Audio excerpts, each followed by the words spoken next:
वंदे भारत माता की वंदे।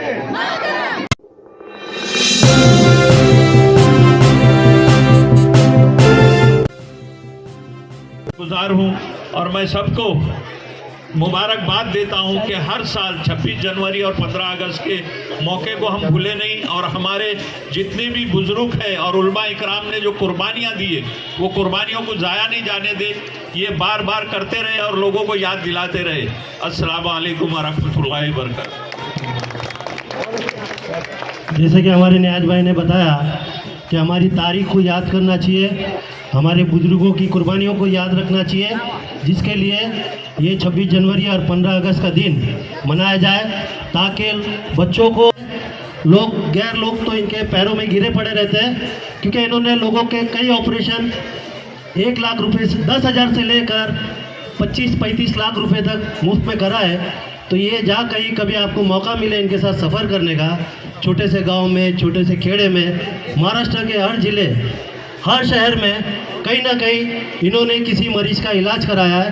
तो सबसे हर दिल अजीज कार्य सम्राट और हम सब के फ़क्र बांद्रा, मैं जाहिद भाई को बुलाना चाहूँगा माइक पर और उनसे कहूँगा कि अपने ख्यालात पेश करें। प्लीज़ वेलकम जाहिद भाई।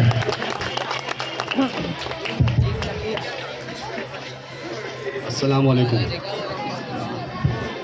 यहाँ पर तशरीफ़ लाए हुए, बैठे हुए, खड़े हुए सभी बुजुर्ग, नौजवान साथियों, दोस्तों, इज़्ज़त इमाम पर्दा नशीन माँ बहनें और मासूम बच्चों, आप सभी को 26 जनवरी की बहुत बहुत मुबारकबाद। 26 जनवरी को हम सब गणतंत्र दिवस कहते हैं। डॉक्टर बाबा राव भीम साहब अंबेडकर ने 26 जनवरी यानी आज ही के दिन भारत के संविधान को लागू किया था। डॉक्टर बाबा राव भीम साहब अंबेडकर के जरिए हम सबको फंडामेंटल राइट्स मिले हैं। डॉक्टर बाबा राव भीम साहब अंबेडकर के जरिए अमीर, गरीब, छोटा, बड़ा सबको बराबर का हक मिला है। और सबसे बड़ी बात ये हुई है कि जनतंत्र की स्थापना हुई है। जनतंत्र मतलब लोगों का शासन, कि इस हिंदुस्तान में किसी का राज नहीं होगा, इस हिंदुस्तान में कोई राजा नहीं होगा, इस हिंदुस्तान में कोई महाराजा नहीं होगा, इस हिंदुस्तान में किसी की हुकूमत नहीं होगी। अगर किसी की हुकूमत होगी तो वो सिर्फ और सिर्फ हिंदुस्तान के लोगों की हुकूमत होगी। आजादी से पहले हिंदुस्तान पर लोगों ने 1000 साल तक हुकूमत की और 1000 साल तक एक ही कोशिश होती रही कि इस मुल्क की एकता को कैसा खत्म किया जाए, गंगा जमुना की तहजीब को कैसा मिटा दिया जाए।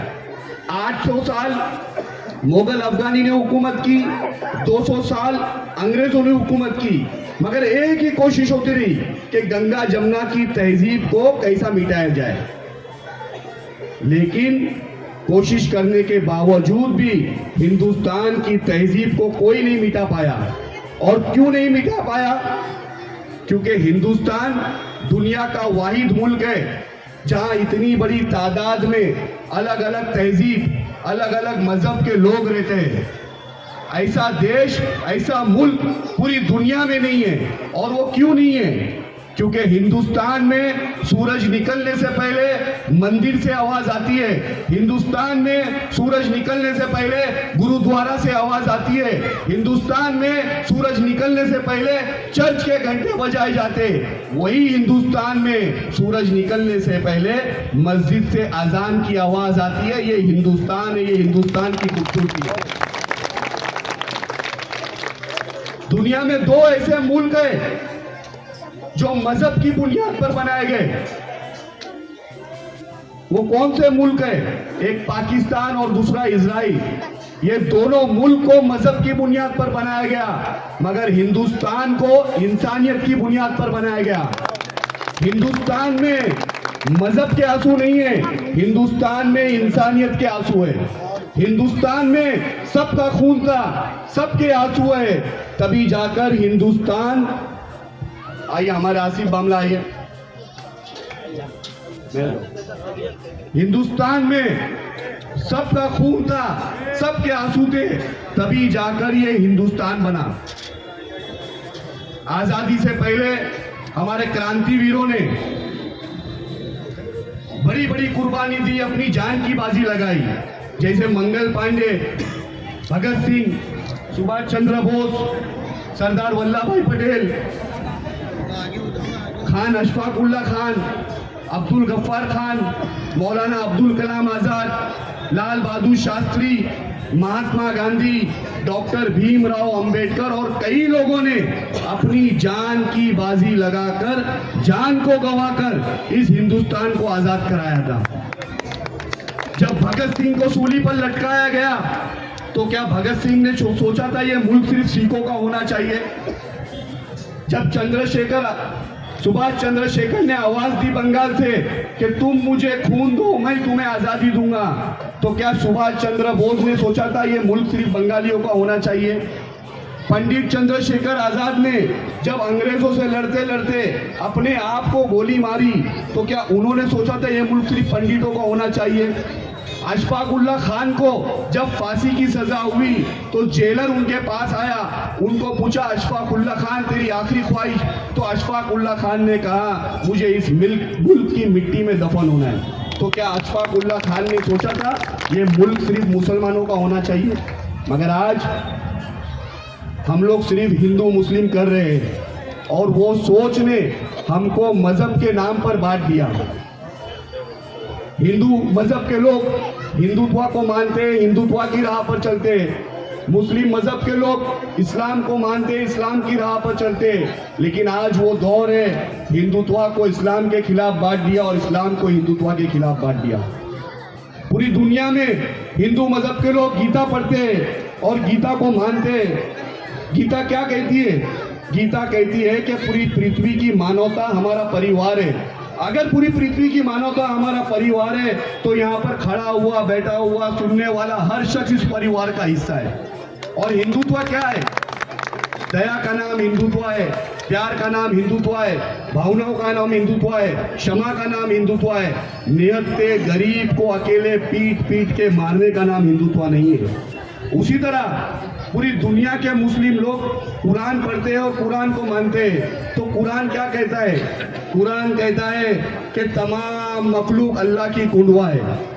अगर तमाम मखलूक अल्लाह की कुंडवा है तो यहाँ पर खड़ा हुआ, बैठा हुआ, सुनने वाला हिंदू, मुस्लिम, क्रिश्चियन, सिख, ईसाई, ये सब इस कुंडवे का हिस्सा है। और इस्लाम क्या है? किसी प्यासे को पानी पिलाने का नाम इस्लाम है, किसी भूखे को रोटी खिलाने का नाम इस्लाम है, किसी गरीब को गले लगाने का नाम इस्लाम है, मोहब्बत का नाम इस्लाम है, इबादत का नाम इस्लाम है, कुर्बत का नाम इस्लाम है, खुलूस का नाम इस्लाम है। हाथ में AK-47 लेकर मासूमों पर गोली चलाने का नाम इस्लाम नहीं है। अरे हिंदुस्तान जितना तुम्हारा है उतना हमारा है। ये धरती जितनी तुम्हारी है उतनी हमारी है। गंगा जितनी तुम्हारी है उतनी हमारी है। राम जितने तुम्हारे उतने हमारे। जीसस जितने तुम्हारे उतने हमारे। और पैगंबर मोहम्मद रसूल अल्लाह सल्लल्लाहु अलैहि वसल्लम जितने हमारे उतने तुम्हारे। मेरे अजीज दोस्तों और बुजुर्गों, एक बात याद रखना, मिट्टी जब इकट्ठा होती है तो ईंट बनती है, ईंट जब इकट्ठा होती है तो दीवार बनती है, दीवार जब इकट्ठा होती है तो कमरे बनते हैं, कमरे जब इकट्ठा होते हैं तो घर बनता है, घर जब इकट्ठा होता है तो मोहल्ले बनते हैं, मोहल्ला जब इकट्ठा होता है तो इलाका बनता है, इलाका जब इकट्ठा होता है तो शहर बनता है, और शहर जब इकट्ठा होता है तो राज्य बनता है, स्टेट बनता है, और राज्य स्टेट जब इकट्ठा होता है तो ये देश बनता है। ये बेजुबान जब इकट्ठा हो सकते हैं तो हम इंसान क्यों नहीं इकट्ठा हो सकते? हिंदू मुस्लिम क्यों नहीं इकट्ठा हो सकते? 140 करोड़ हिंदुस्तानी क्यों नहीं इकट्ठा हो सकते? हमें इस बात पर गौर और फिक्र करना है। आज हमारे नौजवान बच्चे तो नजर आते आसिफ भाई, महराज भाई, मगर बड़ी अफसोस के साथ कहना चाहता हूँ कि काम या कारोबार करते नजर नहीं आते। आज गुमराही की राहों में भटके हुए कोई चरस का नशा करता है, कोई दारू का नशा करता है, कोई गरद का नशा करता है। ये हमारी कौम, हमारे मजहब, हमारी देश के सारे लोगों को एक नशा पीछे लेके जा रहा है। और वो नशा क्यों करता है? कोई बताएगा मुझे क्यों करता है? सिर्फ ये जो शब्द है ना क्यों, ये क्यों के वजह से करता है। मैं एग्जाम में क्यों फेल हो गया, मैं उससे पीछे क्यों रह गया, मेरे बाप ने मुझे क्यों पैसा नहीं दिया, मेरे भाई ने क्यों मुझे कारोबार में नहीं घुसाया, मैं गरीब क्यों रह गया, मैं एसआरए की बिल्डिंग में क्यों रह गया, मैं झोपड़पट्टी में क्यों पैदा हो गया। ये क्यों आप लोगों को बर्बाद कर रहा है। कभी भी याद रखना, किसान बोलता है कि मैंने सही टाइम पे फसल डाला था, किसान बोलता है मैंने सही टाइम पर खेत में पानी डाला, किसान बोलता है सही टाइम पर बारिश हुई, किसान बोलता है सही टाइम पर धूप आई, किसान बोलता है जैसे ही मेरी फसल पक गई मैं सुबह काटने गया, रात में ओला पड़ गया। तो मेरी फसल क्यों, मैं क्यों? तो अल्लाह का जवाब आता है ये मेरा कानून है, ये मेरी दुनिया है, या मेरी हुकूमत है। तो नौजवान बच्चे जो क्यों का शिकार हो रहे हैं ना, मैं गरीब रह गया, मैं झोपड़पट्टी में रह गया, मैंने पढ़ाई क्यों नहीं किया, मेरे साथ क्यों हुआ, ये क्यों का टेंशन मत लो। अल्लाह रब्बुल इज़्ज़त पालने वाला है, उसने जब दुनिया में लाया है तो कामयाब भी वही करेगा। मगर अपने आप को नशे में मत डालो। आप एक नशे में रह रहे, पूरा घर आपका बर्बाद हो रहा है। आप हिम्मत रखो। मैं एक छोटी सी स्टोरी बोल के ख़त्म करूंगा और ये स्टोरी सीखने जैसी है। एक व्यक्ति था जिसका नाम आर्थर रॉबर्ट एश था। ये दुनिया का सबसे बड़ा खिलाड़ी था टेनिस प्लेयर में। मेरी बात को ध्यान से सुनना, संजीदगी से सुनना, भले से फिर चले जाना 2 मिनट के अंदर। ये दुनिया का सबसे बड़ा टेनिस कोर्ट प्लेयर था। टेनिस की दुनिया में 4 टूर्नामेंट होते हैं, 4 प्रोग्राम बड़े होते हैं हर साल में। एक ऑस्ट्रेलियन ओपन, एक यूएस ओपन, एक विंबलडन ओपन, एक फ्रेंच ओपन। तो 4 बड़े टूर्नामेंट होते हैं और ये टेनिस की दुनिया का सबसे बड़ा खिलाड़ी था। 4 कप जीता है, Wimbledon, Australian open, Wimbledon open, सब। अब मजे की बात ये हुई, इतना बड़ा टेनिस प्लेयर, दुनिया का सबसे बड़ा चैंपियन, उसको एक दिन हार्ट की सर्जरी हो गई, हार्ट की शिकायत हुई, बाईपास सर्जरी बोला डॉक्टर ने।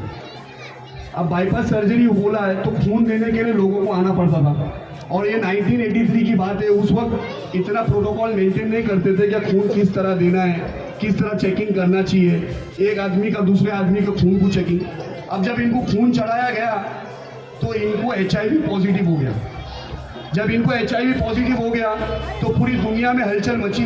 ये बात छुपाने की कोशिश करें मगर बात छुपी नहीं, दुनिया में निकल गई बात। इनकी दुनिया के जितने फैंस थे इनको लेटर लिखने लगे कि आपको ऐसा कैसा हो गया, हम बहुत टेंशन में हैं, आपके साथ अच्छा नहीं हुआ, ये नहीं हुआ, फलाना ढमका। पूरी दुनिया से लेटर आया, उन्होंने किसी के लेटर का जवाब नहीं दिया। एक दिन एक 15 साल के बच्चे ने उनको लेटर लिखा और लेटर में लिखा, सर मैं आपका बहुत बड़ा फ़ैन हूँ और मुझे बहुत अफसोस है, जिस दिन मैं अल्लाह भगवान जीसस से मिलूँगा तो सबसे पहला सवाल करूँगा कि आपको ये बीमारी क्यों दिया, मैं सवाल करूँगा। तो जब उन्होंने बच्चे का लेटर पढ़ा, किसी के लेटर का जवाब नहीं दिया और वो लेटर का उन्होंने जवाब दिया। वो लेटर का जवाब ध्यान से सुनना, वो लेटर आज भी विंबलडन के कोर्ट, टेनिस कोर्ट में ग्रेनाइट के पत्थर पे लिखा गया है ताकि नए बच्चे जनरेशन सीखने मिले। उन्होंने लेटर में लिखा कि प्यारे मासूम बच्चे, मेरी बात को ध्यान से सुनो, ये बात तेको जिंदगी में आगे कामयाब करेंगी। ये दुनिया के अंदर 50 मिलियन लोग टेनिस खेलना चाहते हैं। 50 मिलियन में से 5 लाख लोग खुश नसीब होते हैं जो टेनिस के बैट, हम रैकेट कहते हैं, उसको पकड़ सकते हैं। 5 लाख मिलियन में से 50,000 लोग ऐसे हैं जो स्कूल खेलते पढ़ते और कॉलेज पढ़ते टेनिस खेलते। हर कोई अफोर्ड नहीं कर सकता है ना टेनिस को। और 50,000 में से 5,000 ऐसे हैं जो फुल टाइम टेनिस प्लेयर बन जाते हैं। और 5,000 में से 500 ऐसे हैं जो विंबलडन में टेनिस खेलते हैं। 500 में से 4 सेमीफाइनल में जाते और 4 में से 2 फाइनल में जाते और 2 में से 1 कप जीतता है और पूरी दुनिया के साथ सामने फकर से सर उठा के बोलता है कि मैं वो दुनिया का खिलाड़ी, मुझे कोई हरा नहीं सकता। तो अल्लाह ने, भगवान ने, जीसस ने मुझे ऐसे 4 कप जिताया है। तब मैंने उससे ये सवाल नहीं पूछा कि 50 मिलियन में से मैं ही क्यों, 50 मिलियन में से मैं अकेला क्यों जो 4 बार कप जीता हूं। तो अब मैं कैसा सवाल करूं कि 50 मिलियन में से मुझे क्यों हार्ट की सर्जरी दिया, मुझे क्यों HIV दिया। तो ये बोलना था ये मुझे इस बात को कि जिंदगी में कितनी भी तकलीफ आए, कितनी भी परेशानी है, नौजवानों कभी मायूस नहीं होना, मगर अपने आप को ड्रग्स के ओर नहीं लेके जाना। आप बर्बाद होंगे, आपके बच्चे बर्बाद होंगे, आपका भाई बर्बाद होगा। आप आने वाली जनरेशन है, ये देश को मजबूत करेगा तो सिर्फ आने वाला जनरेशन करेगा, वरना ये देश की प्रगति नहीं होगी। आप लोग इसको मजबूत करेंगे। तो मैं अपने शब्द यही खत्म करता हूँ और आसिफ बामला जी को कुछ 2 शब्द बोलने कहता हूँ। जय हिंद, जय भारत। बहुत बहुत शुक्रिया जाहिद भाई। सबसे पहले आप सब लोगों को जो है 74वां गणतंत्र दिवस बहुत बहुत मुबारक हो। आज बहुत मुक़द्दस दिन है हम लोगों के लिए। आज का दिन भी एक त्यौहार है क्योंकि हमें संविधान प्राप्त हुआ। मैं जाहिद की बातें सुन रहा था, बहुत ही ज़हीन बातें कर रहे थे वो। और कुल मिलाकर लबो लबाब जो मुझे जानकारी मिली कि भाई यहाँ पर ड्रग्स और ये अन्य जो गलत चीज़ों का जो सेवन होता है, उन सब की जो है कमी, और हर चीज़ जो है घूम फिर कर एक ही सवाल पर आती है, वो ये है कि तालीम की कमी। हमारे अक़लियत के लोगों को जो है तालीम की जो कमी है, ये सबसे बड़ा जो है ड्रॉबैक है हमारे लिए। हम मुसलमानों को, अपनी कौम को, अपने बच्चों को अच्छी से अच्छी स्कूल में डालना। आपको पता है बांद्रा में किसी कॉन्वेंट स्कूल में या हाई स्कूल में एक एडमिशन हमारी कौम को, इस हल्के के लोगों को या कुरैश नगर के लोगों को, बच्चों को एडमिशन और दाखिला दिलाना एक बहुत बड़ा मिशन है। मेरी तो कई बार मारतोड़ हो गई है, गाली गलौज हो गई प्रिंसिपलों से। कई बार मैं उनको उल्टा सीधा भी कह चुका हूँ और कई बार मेरे खिलाफ कंप्लेंटें भी पुलिस में दर्ज की गई। लेकिन क्यों है ये, इसमें कहीं ना कहीं हमें भी रद्दोबदल करना पड़ेगा। हमें भी अपने बच्चों को, देखिए जैसे हमारे देश के प्रधानमंत्री कहते हैं कि एक हाथ में कुरान हो और एक हाथ में कंप्यूटर हो। दुनिया बहुत आगे जा चुकी है।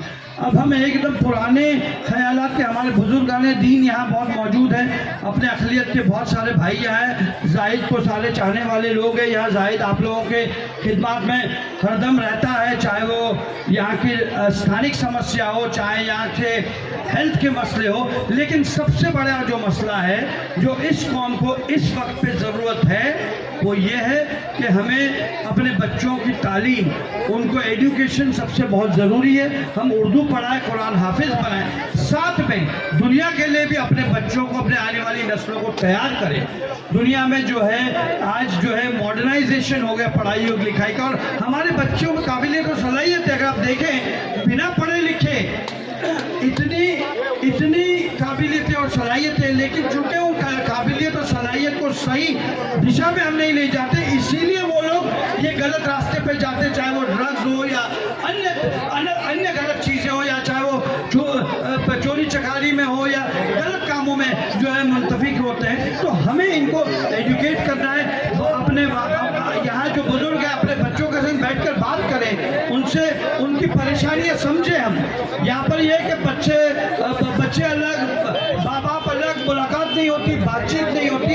तो बातचीत के माध्यम से जो है कई जो है पहले जो कई समस्याएं हैं, परेशानियां हैं, वो हल हो सकती है। और मैं समझता हूँ कि आने वाले दिनों में इस मोहल्ले को कम से कम खास तौर पर जो है तालीम और इल्म की बहुत ज़रूरत है। और हमें सबको इसके लिए बहुत कोशिश करना चाहिए। जो इंग्लिश स्कूल में हम बच्चों को डालते हैं, हमें ये भी ख्याल रखना चाहिए कि वो इंग्लिश स्पीकिंग जाने, इंग्लिश में बात करना सीखे, ताकि जो स्कूलों में हमने एडमिट किए उन्हें परेशानियां ना आए, उन्हें चैलेंजेस फेस ना हो। मैं समझता हूँ ये बहुत ज़रूरी है। और आज बहुत मुबारक दिन है। जाहिद ने ऑलरेडी अपनी बहुत ही सारी बातें किया। यहाँ मेरे साथ मेराज हुसैन भी मंच पर है। यहाँ तमाम हमारे बुजुर्गान दीन हैं, सारे जो है इस इलाके के नेक हमारे हल्के के मेरे भाई बहन हैं। आप लोग यहाँ इस धूप में इस मुकद्दस दिन पे यहाँ शरीक हुए, आप लोग का बहुत बहुत शुक्रिया। जाहिद, फिर से मैं दिल से बधाई देना चाह रहा हूँ। जो अच्छा काम कर रहे हो, जो मेहनत कर रहे हो, इसी के लिए ये सारे लोग आपकी मोहब्बत में जमा हैं और इस धूप का सामना कर कर भी आपको सुनने और शायद मुझे भी बर्दाश्त कर रहे होंगे। बहुत बहुत शुक्रिया। खुदा हाफ़िज़। जाहिद, एक बात ज़रूर बोलूँगा, तुमने वो चीज़, वो गलत फहमी लोगों के दिल से निकाल दी कि 15 अगस्त और 26 जनवरी मुसलमान नहीं मनाते। ये बहुत बड़ी बात होगी कि मुसलमान कौम अब 26 जनवरी 15 अगस्त ऐसे जैसे हम ईद और बकरीद मनाते हैं, उसी तरह से हम सबको मिलजुल करके हमारे इस देश के ये दो बहुत ही ज़रूरी दिन में आप लोग को शामिल होना चाहिए। अक्सर 15 अगस्त और 26 जनवरी का हम लोग सोते रहते हैं, हमारे लोग नहीं उठते, पर ये तुमने एक नई शुरुआत की जाहिद, और हम सब आपके साथ में, और ये देख करके अच्छा लग रहा है कि लोग करीब होते जा रहे हैं और देश के लिए उनके दिल में भक्ति आ रही है, और ये मोहब्बत हमेशा जायज़ है। बहुत बहुत शुक्रिया जाहिद, और बहुत बहुत मुबारक हो तुमको। आप सभी को बता दिया जाता है कि शाम में यहाँ पर मैजिकल शो होना है। इसी सबको अपनी बात रखने का, अपना विचार रखने का हक दिया गया है, और हमारे देश में ये आज़ादी है कि हर कोई अपनी जो जिम्मेदारी है वो अपनी बात रख के निभा सकता है। आज जो माहौल है देश में, तो मुझे लगता है कि हम सब समझ रहे हैं कि हमको एकता बनाए रखनी है। हर एक को ऐसा मौका नहीं मिलना चाहिए कि किसी पे उंगली उठाए। तो जो भी मौजूद लोग हैं, हमें बस ये देखना है कि हमें अपने काम अपने तरीके से अच्छे से जो देश के संविधान है उसको दिमाग में रखते हुए करना है। आप देश के कोई भी, अपने दुनिया के कोई भी कोने पे जाएंगे तो जो फैसिलिटी, सेफ्टी और जो सिक्योरिटी हमारे देश में है वो कहीं नहीं मिलेगी। हम बहुत खुश नसीब हैं, हम भारत माता में पैदा हुए। भारत को हम माता इसलिए बोलते हैं क्योंकि सबसे ऊंचा दर्जा माँ का होता है। तो ये दर्जा जो है आप लोग ये कायम रखना। जहाँ पे भी रहे, देश के कोई भी कोने में आप रहेंगे, आपको याद रखना है कि ये हमारी माता है और हमारी माता को हमको ख्याल रखना है। मैं अपनी बात ख़त्म करती हूँ। ये जय हिंद बोलकर, जय हिंद। अभी मोनल भाई ने, फहमीदा आपा ने एक ही बात कही, हिंदू मुस्लिम सिख ईसाई हम सब है भाई भाई। ये इनका मैसेज था, ये हमें याद रखना है। और अब हमारे मोहल्ले के बुजुर्ग मोहतरम नियाज भाई को मैं कहूँगा कि अपने ख्यालात पेश करें।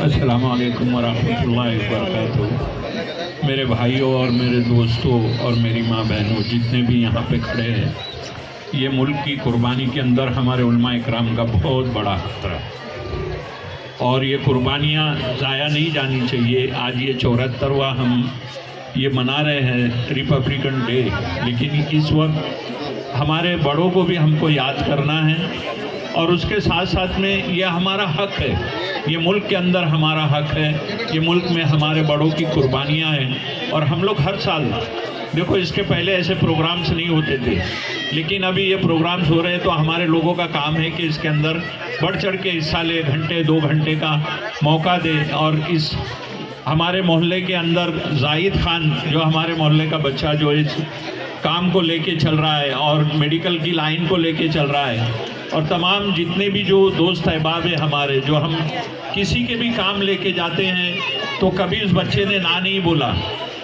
यहाँ के हत्ता के हमने एक ऑपरेशन ऐसा था कि माँ का जिगर ट्रांसफ़र करना था बेटे को, करीबन 25 से 30 लाख का खर्चा था। जाहिद खान, आज बोलने का वक्त नहीं है, लेकिन ये वक्त में बोलना इसलिए है कि लोगों को मालूम होना चाहिए कि क्या काम कर रहे हैं। एक पैसा नहीं लिया गया है, और जिन लोगों का भी जो खर्च होता है तो मेडिकल में थोड़ा बहुत तो खर्च होता है। जाहिद खान जो अपने तरफ से जितना करने का है वो करते हैं, और हम सब लोगों का भी ये काम है कि हम सब मिलजुल के इस काम को अंजाम दें और इस बस्ती में रहने वाले जितने भी लोग हैं उनकी कोई भी मसले मसाइल हो, हमारे बहुत से यहाँ पे हमारे भाई है जो जाहिद से जुड़े हुए हैं और हम भी जुड़े हुए हैं, हम लोग अलग नहीं हैं। 26 जनवरी को धूमधाम से मनाया जाएगा। ये बस्ती में अक्सर मुसलमान लोग हैं और सारे मुस्लिम आज सुबह से 26 जनवरी का इंतज़ार कर रहे थे। सुबह फजर की नमाज 6 बजे पढ़कर लोग इंतज़ार में थे कि कब झंडा वंदन होगा और माननीय हमारे विधायक यहाँ के MLA आशीष शेलार जी आए। 11:15 या 11 बजे झंडा वंदन हुआ। तड़पती धूप में लोग झंडा वंदन के लिए रुके थे। कव्वाली का प्रोग्राम रखा गया था। इस कव्वाली के प्रोग्राम में लोगों ने हिस्सा लिया और बढ़ चढ़ के ये दुनिया वालों को दिखाया कि मुस्लिम लोग भी बस्ती में 26 जनवरी और 15 अगस्त मनाते हैं, मनाते रहेंगे। इसके अलावा एक बहुत अच्छा मैसेज देने का प्रयास आपकी ओर से किया गया, जो ड्रग्स में इन्वॉल्व है उनको एक बहुत अच्छा मैसेज दिया गया। देखिए, अक्सरियत आज का जो नौजवान तबका हो, चाहे वो कोई भी मज़हब का हो, वो रेप पार्टी में दिखता है आपको, या डिस्को पार्टी में दिखता है, पब में दिखता है, या रास्तों पर मिडिल क्लास वाले ड्रग्स लेते हैं। तो कहीं ना कहीं इसके वजह से मज़हब के लोग भी पीछे जा रहे हैं। मज़हब के लोग तो छोड़ दो, देश पीछे जा रहे हैं, क्योंकि यही बच्चे आने वाले इस देश का फ्यूचर है। ये न्यू जनरेशन इस देश को प्रगति की ओर लेके जाएगी, क्योंकि देश चलाने का काम खाली बूढ़ों का नहीं है, आने वाले बच्चों को और तरक्की पे लेके जाना है। अगर ये बच्चे ड्रग्स में पड़े रहेंगे तो देश ऑब्वियसली पीछे जाएगा, ना पढ़ाई करेंगे, ना कारोबार करेंगे। तो मेरा ये मैसेज आज लोगों के लिए था कि भाई बड़ों का भी काम है बच्चों पे ध्यान देना, और बच्चों का काम है कि कोई चीज़ पे निराशा होने की ज़रूरत नहीं है। होना तो वही है जो ऊपर वाले ने लिखा है, वही होगा। क्या कहना चाहेंगे, आज इस कार्यक्रम में यहाँ सफल रहा और लोग भी बड़ी तादाद में लोग आए? आज यहाँ मौजूद है कि ऐसे लग रहा है कि हम लाल किले में खड़े हैं। तो हर एक मज़हब के लोग यहाँ पर हैं, मुसलमान की तादाद में, और बहुत खुशी है कि हमारे जो मज़हब के लोग हैं वो यहाँ पे आज बढ़ चढ़ के मेरे दिल में ये भी आता है कि हमको हमेशा मुसलमानों को ये प्रूव करना पड़ता है कि हम ये देश के वासी हैं और हम ये देश से प्यार करते हैं। कहीं ना कहीं ये बात थोड़ी खटकती भी है और हमेशा हमको ये सवाल किया जाता है कि आप सच में आज़ादी से खुश हैं, कि आप सच में एक देश में खुश हैं, या आपको कभी कभी ये भी सवाल होता है कि हम ये देश के अगेंस्ट जाके कुछ चीज़ें करते हैं। तो और माहौल जो है अभी हमको लगता है कि मुसलमानों को एक होकर और देश के लिए सपोर्ट भी करना है। देश में जो रहने वाले दूसरे मज़हब के लोग हैं उनसे भी अच्छे से मतलब एकता बनाए रखती है। तो कहीं ना कहीं तो अभी जो है इस तरह के जो लोग हैं या जो पॉलिटिकल माइलेज ले रहे हैं, जो देखो मोहल्ले में रहने वाले या देश में रहने वाले लोग कभी एक दूसरे को अलग नहीं समझते। कहीं ना कहीं पॉलिटिकल माइलेज लेने के लिए हिंदुत्व, इस्लाम या कोई और चीज़ें इस तरह से लोगों के माइंड में डाली जाती है और वो डाइवर्ट होते हैं। तो मैं समझती हूँ गणतंत्र का मीनिंग ये है कि अपने राइट्स सही तरह से अपने यूज़ करें और देश को उठाते हैं कि भाई आप लोग देशभक्ति में कुछ कम पढ़ते हो। तो हम ये दिखाने की बात नहीं है। कई लोगों ने, कई अक़लियत के लोगों ने अपनी जानें गंवा दी इस आज़ादी के लिए।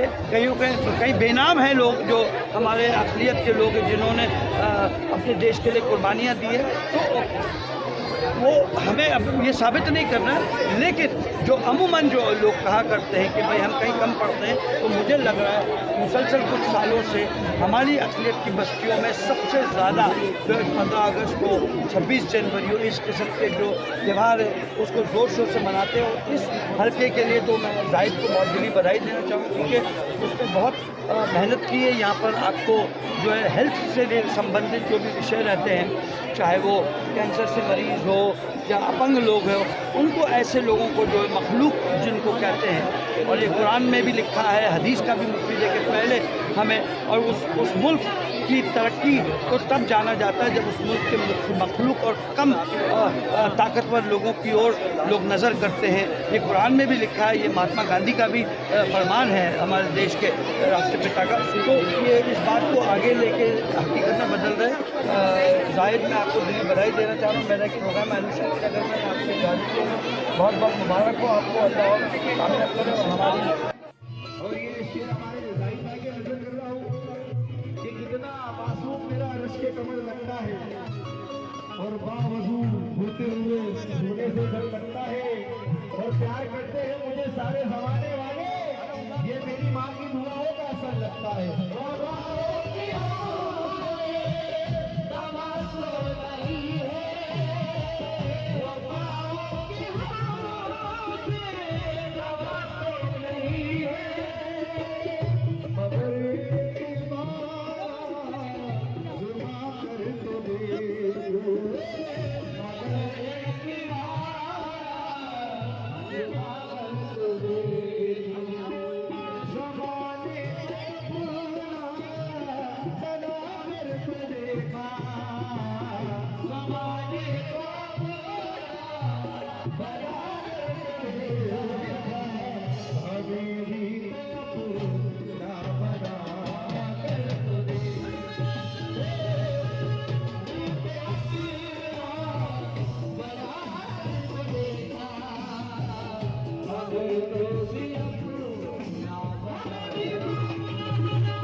ये गाना किस किस को याद है?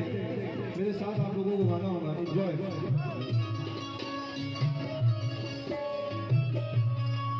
किस किस को याद है सॉन्ग? बेटा अब सामने आ जाओ।